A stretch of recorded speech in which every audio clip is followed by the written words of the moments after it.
Alhamdulillahi Rabbil Alameen wa salatu wa salamu ala Sayyidil Mursaleen amma ba'd. Fa'a'udhu billahi minash shaytanir rajim. Bismillahir Rahmanir Rahim. As-salatu wa salamu alayka ya Rasulallah wa ala alika wa ashabika ya Habiballah. As-salatu wa salamu alayka ya Nabiyallah wa ala alika wa ashabika ya Nurallah. Madani চ্যানেলের দর্শক অনুষ্ঠান শান নাজুলে আপনাদের স্বাগতম জানাচ্ছি। আল্লাহ রাব্বুল আলামিন আমাদের সকলকে কুরআনে মাজিদ ফুরকানে হামিদের শিক্ষা সমূহ বোঝা আর তার উপর আমল করার তৌফিক দান করুন। শুরুতে দরুদে পাকের ফজিলত। আমাদের প্রিয় নবী সাল্লাল্লাহু আলাইহি ওয়া আলিহি ওয়াসাল্লামের ফরমানে মুআজ্জাম আলিশান হলো যে যেই ব্যক্তি জুমার দিন আমার উপর 100 বার দরুদ পাঠ করে আল্লাহ তার 100টি চাহিদা পূর্ণ করে দেন। 30টি চাহিদা দুনিয়াবি আর 70টি চাহিদা আখিরাতের আল্লাহ আপন অনুগ্রহে পূর্ণ করে দেন। আল্লাহ রাব্বুল আলামিন আপনাকে আমাকে এর উপর আমলের তৌফিক দান করুন। সাল্লু আলাল হাবিব সাল্লাল্লাহু তাআলা আলা মুহাম্মদ সাল্লাল্লাহু আলাইহি ওয়া আলিহি ওয়াসাল্লাম সালাতাও ওয়া সালামান আলাইকা ইয়া সাইয়্যিদি ইয়া রাসূলুল্লাহি ওয়া আলা আলিকা ও আসহাবিকা ইয়া সাইয়্যিদি ইয়া হাবিবাল্লাহ। দর্শক, কুরআনে পাকের মধ্যে আমাদের প্রত্যেক দিক থেকে শিক্ষা দান করেছেন আর এই ব্যাপারে পরিপূর্ণরূপে শরীয়ী দিক থেকে আমাদের পথ দেখানো হয়েছে যে মানুষ জীবন অতিবাহিত করে তো জীবনে তার অনেক মাসালা মাসাইলের সম্মুখীন হতে হয়। মানুষ যখন বিবাহের বয়সে উপনীত হয়, বিবাহ করে, বিয়ের পরে 1-2টি পরিবার মিলে পরিবারের ধারাবাহিকতা সামনে অগ্রসর হয়। এরপর সন্তান আসে, পরিবার বড় হয় আর বিবাহের এই যে মহান কাজ চলে আসে আর তার মাধ্যমে যে 2টি পরিবার একত্রিত হয়ে যায়, তো কখনো জীবনে এমনও পরিবর্তন চলে আসে যে এই সম্পর্ক, এই আত্মীয়তার মধ্যে সমস্যার সৃষ্টি হয় আর এর মধ্যে তালাকের বিষয়টি চলে আসে। কুরআনে পাকের মধ্যে আল্লাহ পাক একটি বিশাল সূরাতুন নিসা যার অর্থ মহিলা, অর্থাৎ মহিলা সংক্রান্ত হকসমূহ বর্ণনা করা হয়েছে। যে লোকেরা আজকে বিভিন্ন রকম আওয়াজ করে কিংবা বলে থাকে যে এটা বলার চেষ্টা করে যে ইসলাম মহিলাদের হক বর্ণনা করেননি, অনেক ভুল ধারণার মধ্যে আর নিজের মূর্খতা এবং জ্ঞানহীনতার মধ্যে ইসলাম মহিলাদের ব্যাপারে যতগুলো হক বর্ণনা করেছেন সম্ভবত অন্য কোনো ধর্ম এভাবে উল্লেখ করেননি। যতটুকু ইসলাম বলেছেন মহিলাদের ব্যাপারে তাদের কন্যা জন্ম লাভ করা, তার উপর ইসলাম সুসংবাদের দিক নির্দেশনা দিয়েছেন। সেই কন্যাদের লালন পালনকারীকে জান্নাতের সুসংবাদ এবং জাহান্নাম থেকে মুক্তির সুসংবাদ দিয়েছেন। বিবাহের বয়সে পৌঁছে গেলে বিবাহ দিবে।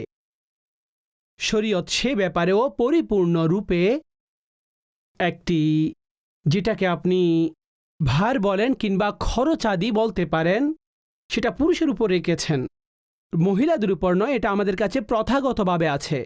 অনেক বড় বড় যৌতুকের নামে এই প্রস্তুতি শুরু করেছেন। যেইভাবে মানুষ এই যৌতুকের নামে বিভিন্ন লোভ লালসার মধ্যে পড়ে আছে, একে অন্যকে ছোট করতে ব্যস্ত রয়েছেন, মানুষের কাছ থেকে চাহিদাই পড়ে গেছেন।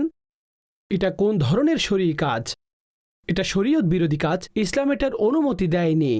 ইসলাম তো বিবাহকে অনেক সহজ করেছেন, নিকাহকে অনেক সহজ করেছেন, হক মহর বর্ণনা করেছেন, ওলিমার কথা বর্ণনা করেছেন, বলেছেন যে তোমরা যদি একটি বকরিও জবাই করো, ওলিমার কথা। কিন্তু আমাদের প্রথাগতভাবে এটাকে কঠিন করেছেন। আল্লাহ আমাদের অবস্থার উপরে রহম করুন আর আমাদের সকলকে আকলে সালিম দান করুন। আমরা যেটা শরীয়ত চাই সেই মোতাবিক এই কাজগুলো যেন করি। তো আমি আরজ করছিলাম, যেখানে এই 2 পরিবার পরস্পর মিলিত হয় সেখানে সাথে সাথে আরেকটি বিষয় সামনে গিয়ে কিছু মতানৈক্য হয়ে যায় এবং তালাকের বিষয়টিও সামনে চলে আসে।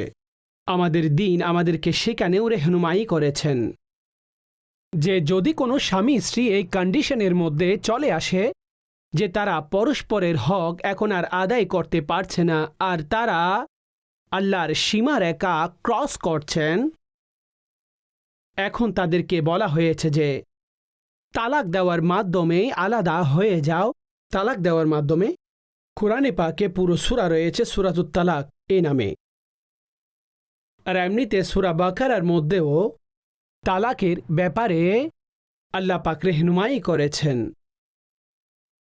জাহিলিয়াতের যুগে মানুষ একটি নিয়ম বানিয়েছিল, আর তারপর থেকে এটা চলে আসছে যে তালাক দাও, অতঃপর যখন ইদ্যত শেষ হতে লাগলো তো অতঃপর বললেন যে তাকে পুনরায় নিয়ে নাও, অতঃপর তালাক দাও, ইদ্যত শেষ হলে আবার পুনরায় নিয়ে নাও। শরীয়ত তার পুরো পদ্ধতি বর্ণনা করে দিয়েছেন এবং কুরআনের মধ্যেও তার বর্ণনা এসেছে। আল্লাহ রাব্বুল আলামিন ইরশাদ করেন, আত-তালাকু মাররাতান ফাইমসাকুন বিমা'রুফিন আও তাসরিহুন বিইহসান। ইরশাদ করলেন, এই তালাক দুইবার, অতঃপর ভালোর সাথে রেখে দিবে অথবা ইহসান ভালোর সাথে ছেড়ে দিবে। এটা তালাকের অবস্থা বর্ণনা করা হয়েছে। অর্থাৎ যে পদ্ধতিতে এই তালাক দেওয়া হচ্ছে, যে তালাক দেওয়ার পরে ইদ্দাতের সময় আবার রুজু, পুনরায় তালাক দিল, ইদ্দতের সময় আবার রুজু, আর বলা হচ্ছে যে এই লম্বা ধারাবাহিকতা চলে আসছে। আর বলা হচ্ছে একজন মহিলার জন্য এটা অনেক বড় বোঝা এবং অনেক বড় শাস্তি তার জন্য হয়ে থাকে। আর এমন লোকেরা কিছুই করে না, না সাথে রাখে না ছেড়ে দেয়, একেবারে ঝুলিয়ে রাখে, এভাবে চলে আসছে। তো শরীয়ত সীমারেখা বর্ণনা করেছেন যে তালাক দুইবার। ফাইমসাকুম বিমারুফ, এখন রেখে দিবে, ভালোভাবে রেখে দাও, আও তাসরিহুন বিইহসান, অথবা ভালোর সাথে ইহসানের সাথে ছেড়ে দাও। ছেড়ে দেওয়া এই ব্যাপারে কুরআনে পাকের মধ্যে বলা হয়েছে। এখন দুইবার দ্বারা কি উদ্দেশ্য? একজন ব্যক্তি বিবাহের পরে 3 তালাকের অধিকার অর্জন করেন। এখন যদি তিনি তার এই হক একবারেই ব্যবহার করে নেয়, কিংবা তিনি থেমে থেমে এটাকে ব্যবহার করেন, তো এটা 3 বার হবে, আর 3 বার দ্বারা তার সে বিষয়টি সমাপ্ত হয়ে যাবে। মানুষ এটা মনে করে বসে যে সম্ভবত 3-1, এমনটা নয়। আমি কিছু রেওয়ায়েত এখানে বর্ণনা করব। আর এটা কুরআনে পাকের সে আয়াতে মুবারকা যেখানে বলা হয়েছে আত-তালাকু মাররাতান, তালাক দুইবার। অর্থাৎ এক ব্যক্তি কাউকে আপন স্ত্রীকে তালাক দিল, তো ইদ্যতরত সময়কালে যদি তালাকে রাজি হয়ে থাকে তাহলে পুনরায় ফিরিয়ে আনার হক রয়েছে। তিনি রুজু করতে পারেন, স্ত্রীর ইচ্ছে না থাকলে তারপরও রুজু করতে পারেন। এখন তারপরে পুনরায় সে পরবর্তীতে ফিরিয়ে যদি নিয়ে আসে, তো বিবাহ ছাড়া ইদ্যতের সময়কালে তার এই ফিরিয়ে আনা হতে পারে। রুজু হয়ে গেল, আমি তোমাকে ফিরিয়ে আনলাম, রুজু করলাম, এগুলো ফিরিয়ে আনার বাক্য। অথবা অন্য কোনো পদ্ধতিতে রুজু করল, কোনো কার্য পদ্ধতিতে। এখন রুজু করার পরে ওনার নিকাহ যথাযথ ঘর করতে পারেন। এখন পুনরায় যদি কখনো এই তালাকের অপশন ব্যবহার করেন, তো দ্বিতীয় তালাক হয়ে যাবে। এখন যদি কোনো ব্যক্তি পুনরায় রুজু করে নেন কিংবা রুজু নাও করেন, তো যখনই তার ইদ্যত শেষ হবে তো তিনি তালাক অর্থাৎ বাইন তালাকে পরিবর্তিত হয়ে নিকাহ ভেঙে যাবে। একটির পরও যদি রুজু ছাড়া ইদ্যত শেষ হয়ে গেল, নিকাহ ভেঙে গেছে, তাদের বিবাহ ভেঙে গেছে, কিংবা দ্বিতীয়বার রজই তালাক দিল কিন্তু আনেননি, তাহলে এভাবেও চলে যাবে যদি ইদ্যতের সময়কালে রুজু না হয়। অর্থাৎ প্রথম এবং দ্বিতীয়বারে এই অপশন মজুদ রয়েছে যে যদি ইদ্যত অবস্থায় ফিরিয়ে না আনে তাহলে দ্বিতীয়বার তাকে বিবাহ করে ঘর করতে পারেন। প্রথম তালাক হলে তো এই ক্ষেত্রে তাকে রুজু যখন তিনি করে নিলেন কিংবা ইদ্যত এভাবে শেষ হয়ে গেল, দ্বিতীয়বার নিকাহের মাধ্যমে ঘর করছেন, তো দ্বিতীয় তালাকের ইখতিয়ার থাকবে। আর যদি দ্বিতীয় হয় তখন 1 তালাকের ইখতিয়ার থাকবে। তো এখানে লিমিট বর্ণনা করে দেওয়া হয়েছে। আর একটি শরঈ পদ্ধতিও বর্ণনা করে দিয়েছেন যে কারো সাথে এমনটা হলে 1 2 3 বলে শেষ করে দিলেন, এমনটা হবে না। এখানে উসুল এবং পদ্ধতি বর্ণনা করা হয়েছে। অতঃপর আল্লাহ এখানে কি ইরশাদ করেছেন? فَإِن طَلَّقَهَا فَلَا تَحِلُّ لَهُ مِن بَعْدُ حَتَّى تَنكِحَ زَوْجًا غَيْرَهُ। অতঃপর যখন তৃতীয় তালাক দিবে তো সেই মহিলা তার জন্য এখন হালাল হবে না যতক্ষণ অন্য স্বামীর কাছে থাকবে না। যদি তৃতীয় তালাক হয়ে যায় তো এখন মহিলাও মুক্ত। এখন ইদ্যতের পরে তিনি যেখানে ইচ্ছা বিবাহ করতে পারেন। তার সাথে তার আর পুনরায় বিবাহ হতে পারবে না, নিকাহ হতে পারবে না যতক্ষণ শরীয়ত কর্তৃক হালাল হবে না। এটা ছাড়া পরস্পরের মধ্যে বিবাহ হতে পারবে না। তো পবিত্র শরীয়ত এখানে একটি সীমারেখা এবং পুরো উসুল বর্ণনা করে দিয়েছেন। কারো জন্য নয়, প্রত্যেকের এটা মনে রাখা উচিত। মহিলা যদি কারণ ছাড়া তালাক প্রার্থনা করে তাহলে সে গুনাহগার হবে, তাকে মুনাফেক মহিলা সাব্যস্ত করা হবে কারণ ছাড়া তালাক প্রার্থনা করে। হাদিসে পাকে ইরশাদ করা হয়েছে, রাসূলুল্লাহ সাল্লাল্লাহু আলাইহি ওয়াসাল্লাম ইরশাদ করেছেন যে স্ত্রী কোনো কারণ ছাড়া তালাক প্রার্থনা করে তার উপর জান্নাতের সুগন্ধিও হারাম, জান্নাতের সুগন্ধও হারাম। আর একটি রিওয়ায়াতের মধ্যে ইরশাদ করা হয়েছে যে মুনাফেক সেই মহিলা যে খুলা করার প্রার্থনা করে, অর্থাৎ কারণ ছাড়া চাহিদা রাখে। একটি রিওয়ায়াতের মধ্যে বলেছেন রাসূলুল্লাহ সাল্লাল্লাহু আলাইহি ওয়াসাল্লাম, সেই ব্যক্তি আমার দলভুক্ত নয় যে ব্যক্তি কোনো স্ত্রীকে তার স্বামীর বিরুদ্ধে উত্তেজিত করে। কিছু লোক এই সমস্ত কাজ করে আর তাদের শয়তানের চেলা বলা হয়ে থাকে।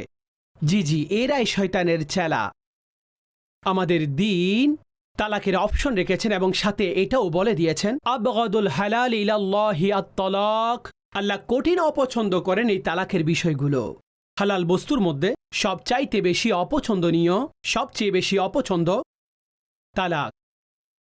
কেননা তালাকের মাধ্যমে দুইটি ঘর নষ্ট হয়ে যায়, তালাকের মাধ্যমে দুইটি বংশ নষ্ট হয়ে যায়।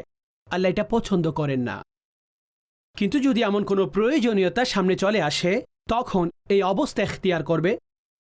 আত-তালাকু মাররাতান এই অপশন এই জন্য বর্ণনা করে দিয়েছেন যে যদি তোমাদের মনে হয় যে তোমরা আল্লাহর সীমারেখাকে অতিক্রম করছো, পরস্পরের হক রক্ষা করতে পারছো না, আল্লাহ ইরশাদ করেন যদি তোমার নাফরমানি হওয়ার কোনো, তাদের পরস্পরের মধ্যে কোনো ঝগড়া হলে, তাদের পরস্পরের মধ্যে কোনো এমন অবস্থা বিষয়াদি অর্থাৎ ঝগড়া হয়ে যায়, অবস্থা বলে দিয়েছেন কুরআনে ফাবাসু হাকামান মিন আহলিহি ওয়া হাকামান মিন আহলিহা। একটি দল কেন নয় পুরুষের পক্ষ থেকে এবং আরেকটি মহিলার পক্ষ থেকে আসবে এবং কথা বলবে এই বিষয়ে, এ ব্যাপারে কথা বলবে। যদি এই দুই দল অর্থাৎ সমাবেশ পরস্পর পঞ্চায়েতকারী যদি তারা চায়, তাদের নিয়ত যদি ভালো থাকে, মীমাংসার নিয়ত থাকে, আল্লাহ তাদেরকে মীমাংসার তৌফিক দান করবেন। কিন্তু এমন যে নষ্ট করার মানুষই বেশি থাকে। তো শরীয়ত এখানে পরিপূর্ণরূপে তালাকের এই অবস্থা বর্ণনা করে দিয়েছেন।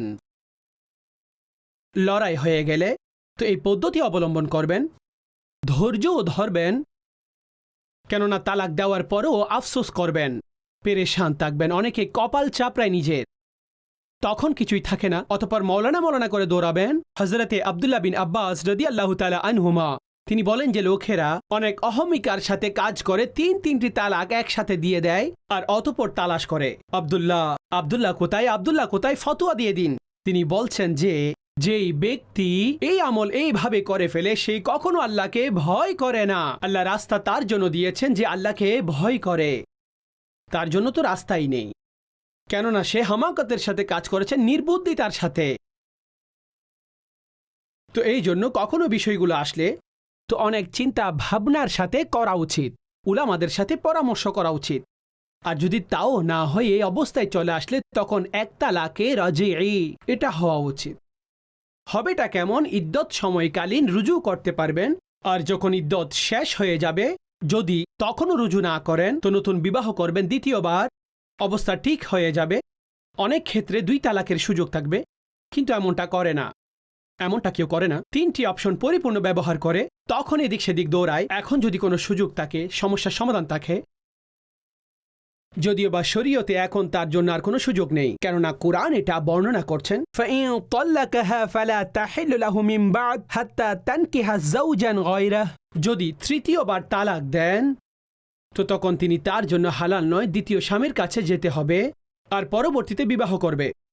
আর শুধু বিবাহ নয়, তার আপন শর্তসমূহ যার সাথে হালাল হওয়ার পদ্ধতি বর্ণনা করা হয়েছে।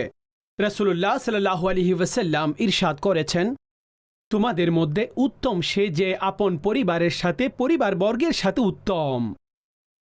বাহিরে তো আমরা সবাই ভালো, হাসতে থাকি, বন্ধুদের সাথে ভালো, কিন্তু উত্তম সেজন যে পরিবারের সাথে ভালো। আর রাসূলুল্লাহ সাল্লাল্লাহু আলাইহি ওয়াসাল্লাম নিজে ইরশাদ করেছেন, আমি আমার পরিবারের সাথে তোমাদের সবার চাইতে উত্তম, ভালো। হুজুর সাল্লাল্লাহু আলাইহি ওয়াসাল্লাম এমনিতেই ভালো, উত্তম চরিত্রওয়ালা।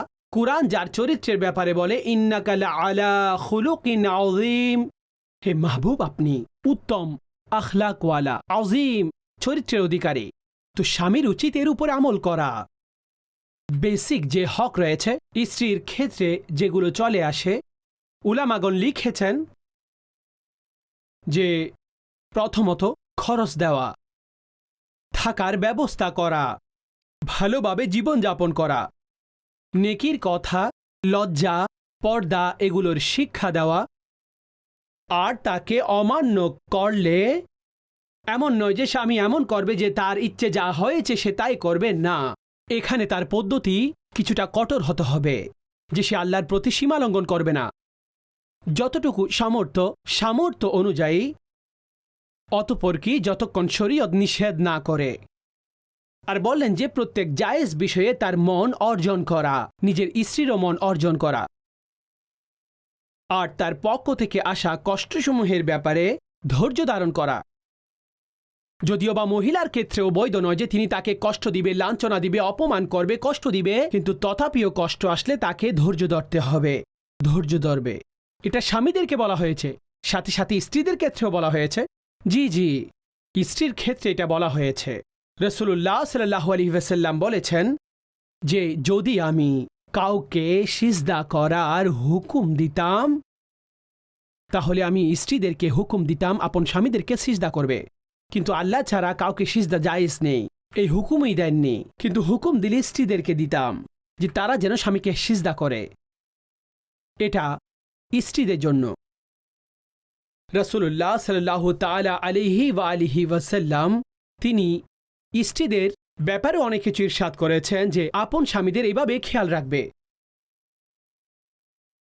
উলামায়ে কেরাম সারাংশ হিসাবে যে বর্ণনা করেছেন হক, যে স্ত্রীদের উপরে কোন কোন হক আবশ্যিক হয়, বললেন যে বৈবাহিক সম্পর্কের ক্ষেত্রে সাধারণভাবে স্বামীদেরকে অনুসরণ করা, যখন শরী অন্য কোনো প্রতিবন্ধকতা না আসে, স্বামীকে সম্মান করা, ওনার সম্মান রক্ষাও করা, তার সম্পদ সংরক্ষণ করা, প্রত্যেক বিষয়ে ওনার উত্তমতা চাওয়া স্বামীর জন্য, আর বৈধ বিষয়ে ওনার খুশি চাওয়া, যাতে তিনি রাজি আছেন সেটা করা।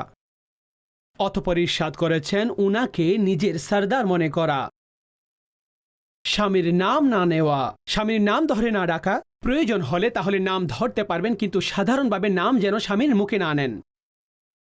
কারো কাছে কোনো কারণ ছাড়া ওনার অভিযোগও না করা, কোনো কারণও যদি থেকে থাকে অভিযোগের, তখনও ধৈর্য ধরা। এটা কতই না উত্তম পদ্ধতি। এটা ইমাম আহলে সুন্নাত আলা হযরত আলাইহি রাহমা এই স্বামীর ব্যাপারে কি কি হক রয়েছে এগুলোর ব্যাখ্যা করে দিয়েছেন। বললেন যে ওনার অনুমতি ব্যতীত 8 দিন হওয়ার পূর্বে মা বাবা, অথবা 1 বছর পূর্ণ হওয়ার পূর্বে অন্যান্য মুহরিমের কাছে না যাওয়া, এটাও সেই হকসমূহের মধ্য থেকে। আর যদি তিনি অসন্তুষ্ট হন তাহলে তাকে খুশি করার চেষ্টা করা, এটা স্ত্রীর জন্য করণীয়। তাতে সেই মহিলাগণ বিশেষ করে শিখবে যে যারা কারণ ছাড়া স্বামীকে অসন্তুষ্ট করে, অনুমতি ছাড়া বাবার বাড়িতে চলে গেলে আসার নামই থাকে না, করবেন না এমন। এটা ভুল পদ্ধতি। স্বামী ভুল করলে স্বামী ভুলের উপর, তো স্ত্রী ভুল করলে স্ত্রীও ভুলের উপরে। আর অনেক লোক এসে প্রশ্ন করে, জিজ্ঞেস করে যে স্বামী স্ত্রীর মধ্যে অসন্তুষ্টির 10 বছর অতিবাহিত হয়েছে, মুফতি সাহেব তালাক কি হয়ে যাবে?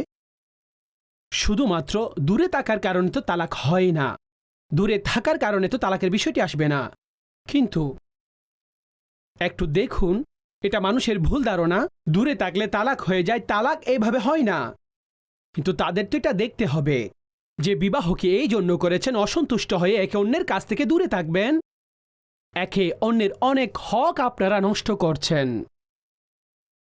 কিন্তু উভয় অহংকারের উপরে অটল থাকা, কঠোর হওয়া, সমঝোতায় না আসা, কিংবা কিছু আত্মীয় এমন পড়ে যায় যারা মীমাংসা হতেই দেয় না, এভাবে অনেক বছর অতিবাহিত হয়ে যায়। পরবর্তীতে জানতে পারে যে স্বামী মারা গেছেন, স্ত্রী আবার চলে আসে, আজ তো এসেছেন। আচ্ছা, স্ত্রী মারা যাওয়ার খবর পেলে স্বামীও সেখানে দ্রুত পৌঁছে যায়। তো এই যে আমাদের সমাজের রীতিনীতি, জীবনভর কঠিন থাকা, মরার পরে দ্রুত পৌঁছে যাওয়া। ভাই, জীবন ভালোভাবে অতিবাহিত করুন।